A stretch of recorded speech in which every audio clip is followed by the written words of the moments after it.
Здравейте, първо ви казвам и след това ви обяснявам, че днес имаме един по-различен урок по български език, посветен на речевото общуване.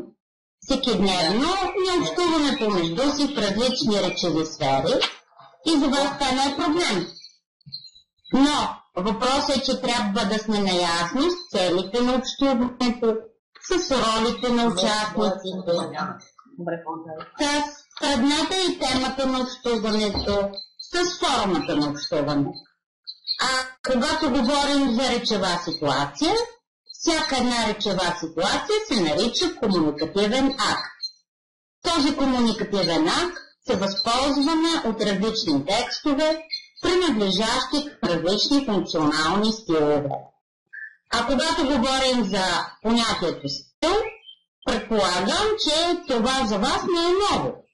И знаете, че става дума за отличителни черти и специфики. Имате определени музикални стилове, които предпочитате. Така като ви гледам, имате дори стил на обичане, който сте предпочели. И разбира се, чували сте за различни архитектурни стилове. По всяка вероятност, сега някой иска да ни покаже и своя стил на шофиране. Нека да го видим. Добре, да се качваме тогава. И вие си се шофьора, нали? Да. Да тръгваме. Ей сега. Качвайте се.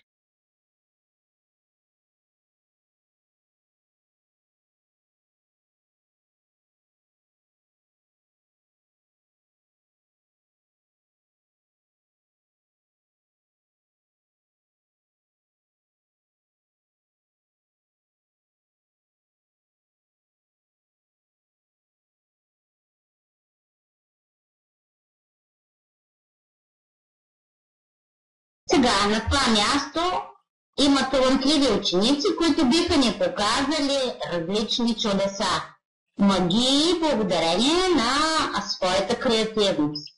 А в последствие ще уточним, че и за секунда няма да забравяме общуването. Ако се вгледате в това купче, бихме могли да уточним, че това всъщност са различните видове общувания. Ако от предната страна решим, че можем да поставим един вид общуване, това ще бъде, например, общуването, което в момента реализирате с вас. Устно. Естествено, освен устно, има и писменно общуване. Освен монологично, бихме могли да говорим и за диалог. Освен официално, бихме могли да уточним, че съществува и вариант на неофициално общуване. И сега, момчета, предлагам ви да се прехвърлим на място, където отново ще говорим, като говоренето ще бъде свързано с едно предизвикателство. Дали ще спазим определени изисквания на дадена среда. Съгласни ли сте? Да. Съгласни сме, госпожо Афанасова. Или културно да се придвижим бавно по тротуара към близкото кафене, където бихме могли да поговорим в една неформална среда. Добре настанени сте. Да. И сега ви питам дали някой от вас би могъл да каже нещо забавно, така че да бъде разбираем за останалите, или точно обратното. Да уточним, че в неформална среда, каквато е кафенето, можем да говорим, използвайки особеностите на дадената комуникативна ситуация. Един от вас имаш идея. Добре, нека да я чуем. Тук е приятно и аз сега предполагам ще ви поразсмея, защото ще ви кажа нещо, за което съм сигурен, че няма да ми разберете. Въпреки, че със сигурност ще говоря на български език. Пък да видим после дали госпожа Атанасова ще може да ни обясни защо е така. И така. А нощ са Радин, торнал през село Дарюка. Брей, Крамшула, торнал съм на Хумрелини да идам. Тако тремото са и да провада и скакнах тех, да ми даде да ми носим за селен. Стана ли ви ясно какво ви казах? Тук ме. Значи, въпреки че Речен твърди, че говори на български, той говори обаче на един определен териториален диалект и не може да бъде разбран от всички. За да има нормално езиково общуване, учениците, и не само учениците, а участниците в даденото общуване, трябва да са носители на един и същ книжовен език. Реченя, сега би ли могъл това, което преди малко каза, да го кажеш отново, но в неговия книжовен вариант? Мога. Ето сега. Веднъж насради, Ходжа тръгнал при село да вика: "Брей, съседи, тръгнал съм при умрелите да вървя, а който иска да изпраща пари и неща на тях, да ми ги даде, за да ги нося за поздрав." Сега определено нещата са различни, защото те получи диалог и в този диалог се оказва, че всеки един, който знае правилата на книжовния език, разбра за какво става дума.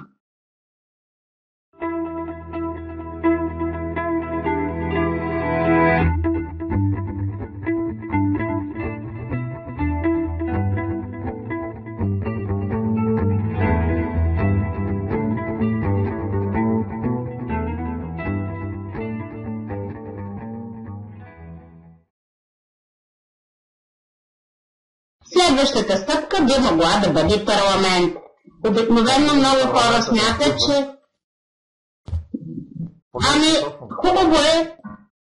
хубаво е да минем и през парламента, да, но където решите, там да бъде първата спирка.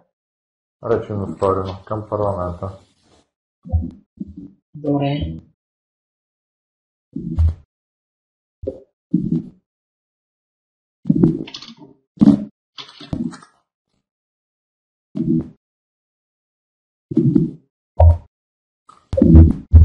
И къде да седнем, госпожо?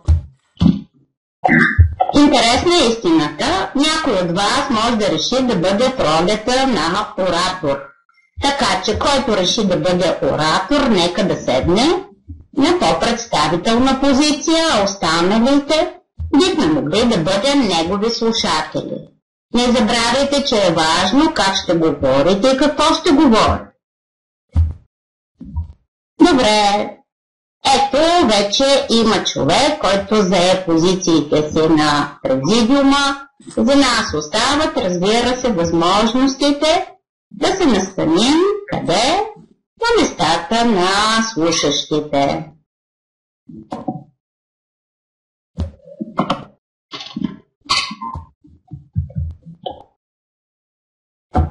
Готови ли сте?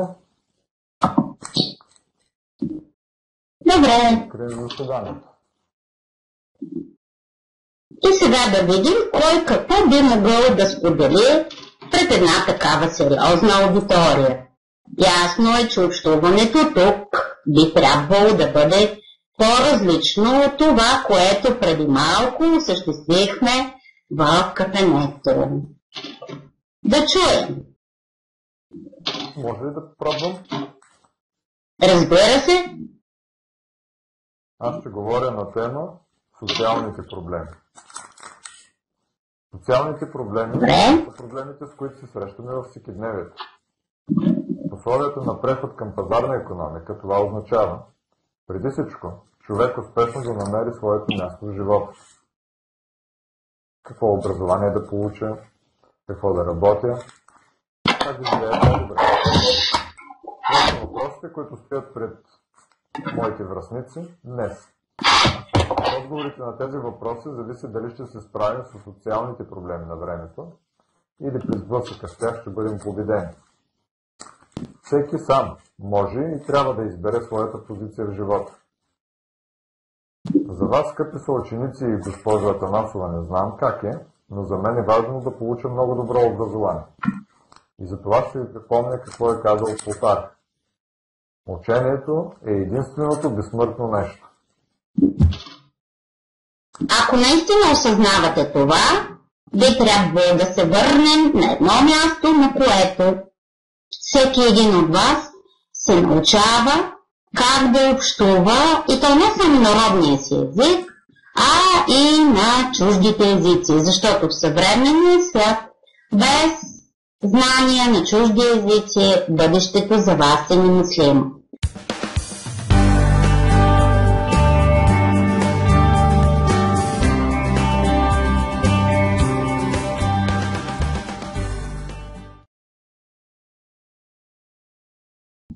Хайде, ето го училището. Идвате ли?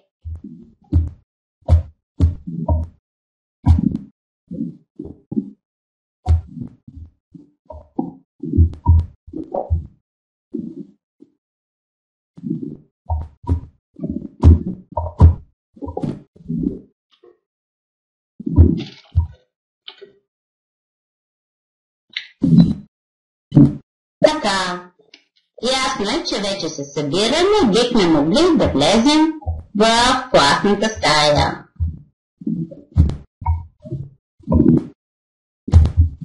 Хайде, побързайте!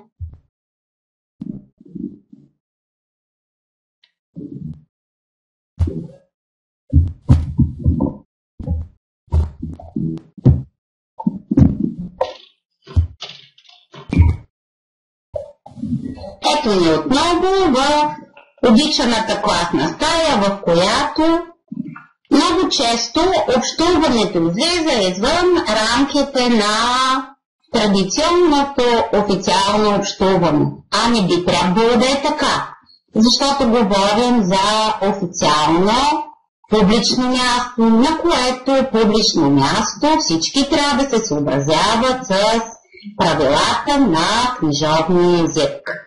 Естествено, разчитам нашето общуване да не е единствено монологично и еднопосочно, т.е. да имаме пасивен модел на обучение, аз да говоря, а вие да слушате. Надявам се, че нашето общуване ще бъде диалогично, официално и ще стигнем до осъществяването на интересни интерактивни уроци. Съгласни ли сте? Да.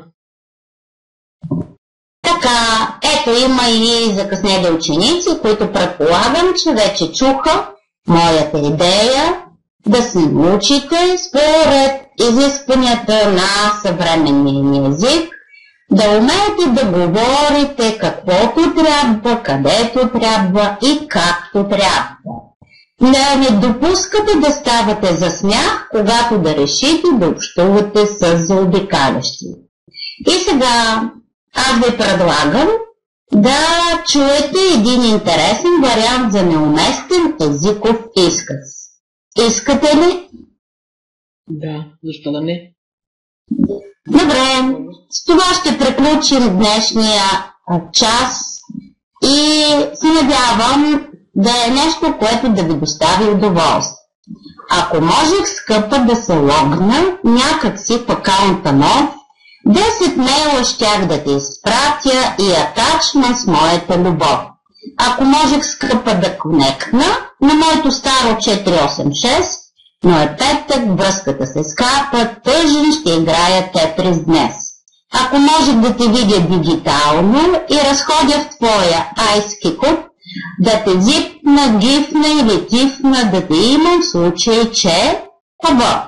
Но там някъде в нета хакер къса ми конекта и им казвам да, съдба. Това, което ви казах, по всяка вероятност предизвиква у вас размисъл за това от днес нататък как би трябвало да се възползвате от богатството на българския език. Пожелавам ви лек ден и нека да продължим нататък. Това е финалът за днешния ни час.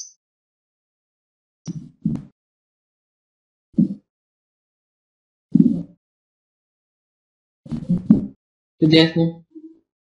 Госпожо Атанасова, кога пак ще имаме такъв час? Интересна истината, това е първият различен, нестандартен урок в който заедно попадаме в едни по-различни обстоятелства в виртуалната среда, така че за такива уроци трябва да се готвим взаимно и те ще бъдат от ден на ден все по-приятни, по-забавни и надявам се по-полезни. Така че, приятели, до скоро!